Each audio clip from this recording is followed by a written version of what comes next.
Hello friends, welcome back to ಇವಾರೋಸ್ recipes. ಇವತ್ತು ನಾನು ನಿಮ್ಮ ಜೊತೆ ಶೇರ್ ಮಾಡ್ತಾ ಇದ್ದೇನೆ ತುಂಬಾ ಸಾಫ್ಟ್ ಆದಂತಹ ಆರೆಂಜ್ ಕೇಕ್ ರೆಸಿಪಿಯನ್ನು. ಓವನ್ ಇಲ್ಲದೆ ಗ್ಯಾಸ್ನಲ್ಲಿ ಸುಲಭವಾಗಿ ಹೇಗೆ ಮಾಡುವುದು ಅಂತ ನೋಡೋಣ.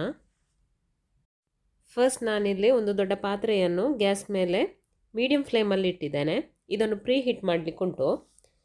ಇದರ ಒಳಗೆ ಒಂದು ಸ್ಟೀಲ್ ರ್ಯಾಕನ್ನು ಇಟ್ಟು ಇದರ ಮುಚ್ಚಳವನ್ನು ಮುಚ್ಚಿ ಒಂದು 10ರಿಂದ 15 ನಿಮಿಷ ಇದನ್ನು ಪ್ರೀ ಹೀಟ್ ಮಾಡಿ ಇಡಲಿಕ್ಕುಂಟು. ನೆಕ್ಸ್ಟ್ ನಾನಿಲ್ಲಿ ಆರೆಂಜನ್ನು ಚೆನ್ನಾಗಿ ತೊಳೆದು ಅದರ ಮೇಲಿನ ಪಾರ್ಟು ಸಿಪ್ಪೆ ಉಂಟಲ್ಲ ಅದನ್ನು ತುರಿದಿಟ್ಕೊಳ್ತಾ ಇದ್ದಾನೆ. ವೈಟ್ ಪಾರ್ಟನ್ನು ಹಾಕಲಿಕ್ಕಿಲ್ಲ, ಅದು ಕಹಿ ಬರ್ತದೆ ಮತ್ತು ಕೇಕ್. ಆರೆಂಜ್ ಪಾರ್ಟನ್ನು ಮಾತ್ರ ತುರಿದಿಟ್ಕೊಂಡ್ರಾಯ್ತು.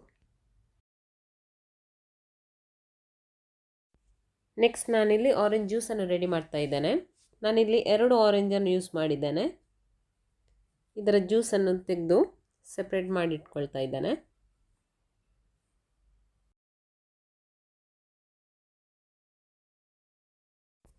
ಮಿಕ್ಸಿಂಗ್ ಬೌಲನ್ನು ತಗೊಂಡಿದ್ದೇನೆ. ಇದಕ್ಕೆ 1 ಕಪ್ ಆಗುವಷ್ಟು ಬಟರನ್ನು ಹಾಕ್ತಾ ಇದ್ದಾನೆ. 1.5 ಕಪ್ ಆಗುವಷ್ಟು ಸಕ್ಕರೆಯನ್ನು ಹಾಕ್ತಾ ಇದ್ದಾನೆ. ಇದರ ಜೊತೆಗೆ ರೆಡಿ ಮಾಡಿಟ್ಟ ಆರೆಂಜ್ ಜೆಸ್ಟನ್ನು ಹಾಕ್ತಾ ಇದ್ದಾನೆ. ಇದನ್ನು ಚೆನ್ನಾಗಿ ಬ್ಲೆಂಡ್ ಮಾಡಬೇಕು. ನಾನಿಲ್ಲಿ ಹ್ಯಾಂಡ್ ಬ್ಲೆಂಡರನ್ನು ಯೂಸ್ ಮಾಡ್ತಾ ಇದ್ದೇನೆ. ಇಲ್ಲಿ ನೀವು ಬಟರನ್ನು ಮೆಲ್ಟ್ ಮಾಡಿ ಕೂಡ ಹಾಕ್ಬೋದು. ಬಟರ್ ತುಂಬ ಸಾಫ್ಟ್ ಆದಮೇಲೆ ಕೂಡ ಇದನ್ನು ಆ್ಯಡ್ ಮಾಡ್ಬೋದು. ಇದಕ್ಕೆ ಈಗ ಒಂದು ಮೊಟ್ಟೆಯನ್ನು ಹಾಕಿ ಇದನ್ನು ಚೆನ್ನಾಗಿ ಮಿಕ್ಸ್ ಮಾಡಬೇಕು. ನಾನಿಲ್ಲಿ 4 ಮೊಟ್ಟೆಯನ್ನು ಯೂಸ್ ಮಾಡ್ತಾ ಇದ್ದೇನೆ. ಮೊಟ್ಟೆಯನ್ನು ಒಂದೊಂದಾಗಿ ಹಾಕಿ ಚೆನ್ನಾಗಿ ಮಿಕ್ಸ್ ಮಾಡ್ತಾ ಇರಬೇಕು.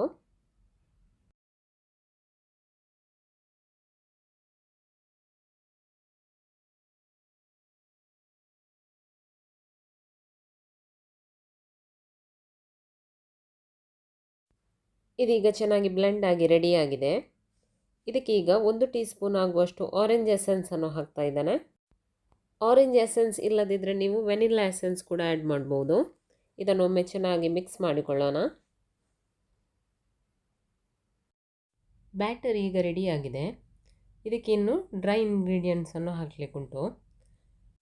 ನಾನಿಲ್ಲಿ ಮೈದಾವನ್ನು ಸ್ಟ್ರೈನ್ ಮಾಡಿ ಹಾಕ್ತಾ ಇದ್ದೇನೆ.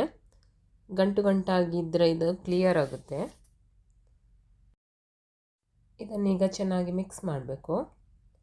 ಕಟ್ ಹಾಗೂ ಫೋಲ್ಡ್ ರೀತಿ ಮಾಡಬೇಕು.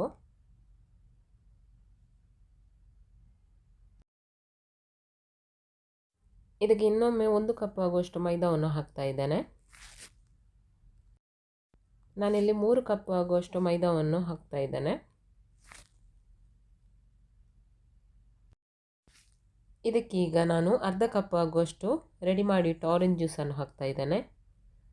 ಒಮ್ಮೆ ಚೆನ್ನಾಗಿ ಮಿಕ್ಸ್ ಮಾಡಿಕೊಳ್ಳೋಣ.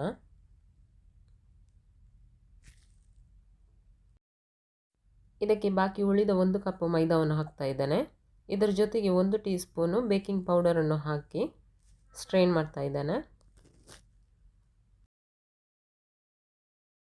ಬ್ಯಾಟರ್ ಈಗ ತುಂಬ ದಪ್ಪ ಆಗಿದೆ. ಇದಕ್ಕೆ 1/4 ಕಪ್ ಆಗುವಷ್ಟು ಆರೆಂಜ್ ಜ್ಯೂಸನ್ನು ಹಾಕ್ತಾ ಇದ್ದೇನೆ. ಇದನ್ನೀಗ ಚೆನ್ನಾಗಿ ಮಿಕ್ಸ್ ಮಾಡೋಣ. ಬ್ಯಾಟರ್ ಗಂಟು ಗಂಟಾಗಿ ಇರಬಾರ್ದು. ಚೆನ್ನಾಗಿ ಇದನ್ನು ಮಿಕ್ಸ್ ಮಾಡಬೇಕು. ಕೇಕ್ ಬ್ಯಾಟರ್ ಈಗ ರೆಡಿಯಾಗಿದೆ. ನಾನಿಲ್ಲಿ ದೊಡ್ಡ ಕೇಕ್ ಪ್ಯಾನಿಗೆ ಬಟರನ್ನು ಒರೆಸ್ತಾ ಇದ್ದಾನೆ ಹಾಗೂ ಇದರ ಮೇಲೆ ಪಾರ್ಚ್ಮೆಂಟ್ ಪೇಪರನ್ನು ಇಡ್ತಾ ಇದ್ದಾನೆ. ಇದಕ್ಕೆ ರೆಡಿ ಮಾಡಿ ಇಟ್ಟ ಕೇಕ್ ಬ್ಯಾಟರನ್ನು ಹಾಕ್ತಾ ಇದ್ದಾನೆ.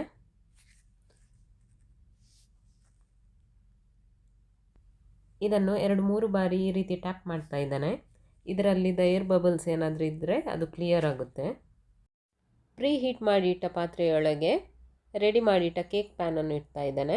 ಇದನ್ನು 35ರಿಂದ 40 ನಿಮಿಷ ಗ್ಯಾಸನ್ನು ಮೀಡಿಯಂ ಫ್ಲೇಮಲ್ಲೇ ಇಟ್ಟು ಬೇಕ್ ಮಾಡಬೇಕು. 40 ನಿಮಿಷದ ನಂತರ ಮುಚ್ಚಳವನ್ನು ತೆಗಿತಾ ಇದ್ದಾನೆ. ಟೂತ್ ಪಿಕ್ ಇನ್ಸರ್ಟ್ ಮಾಡಿ ನೋಡಿದರೆ ಕ್ಲೀನಾಗಿ ಬಂದರೆ ಕೇಕ್ ರೆಡಿಯಾಗಿದೆ ಅಂದರ್ಥ. ಇದನ್ನೀಗ ತೆಗೆದು ವೈರ್ ರ್ಯಾಕಲ್ಲಿ ಇಡ್ತಾ ಇದ್ದಾನೆ. ಇದು ಕಂಪ್ಲೀಟ್ ತಣ್ಣಗಾದ್ಮೇಲೆ ಇದನ್ನು ಕಟ್ ಮಾಡಿ ನೋಡೋಣ. ಕೇಕ್ ಈಗ ಕಂಪ್ಲೀಟ್ ತಣ್ಣಗಾಗಿದೆ. ಇದನ್ನು ಕಟ್ ಮಾಡ್ತಾ ಇದ್ದಾನೆ. ತುಂಬಾ ಸಾಫ್ಟ್ ಆದಂತಹ ಆರೆಂಜ್ ಕೇಕ್ ಈಗ ರೆಡಿಯಾಗಿದೆ. ನೋಡ್ಬೋದು ನೀವು ಎಷ್ಟು ಸಾಫ್ಟಾಗಿ ಬಂದಿದೆ ಅಂತ. ನನ್ನ ಇವತ್ತಿನ ಈ ರೆಸಿಪಿ ಇಷ್ಟವಾದರೆ ವಿಡಿಯೋವನ್ನು ಲೈಕ್ ಮಾಡಿ, ಶೇರ್ ಮಾಡಿ ಹಾಗೂ ಸಬ್ಸ್ಕ್ರೈಬ್ ಮಾಡಿ. ನೀವು ಟ್ರೈ ಮಾಡಿ ಹೇಗಾಗಿದೆ ಎಂದು ನನಗೆ ಕಮೆಂಟ್ ಮೂಲಕ ತಿಳಿಸಿ. Thank you.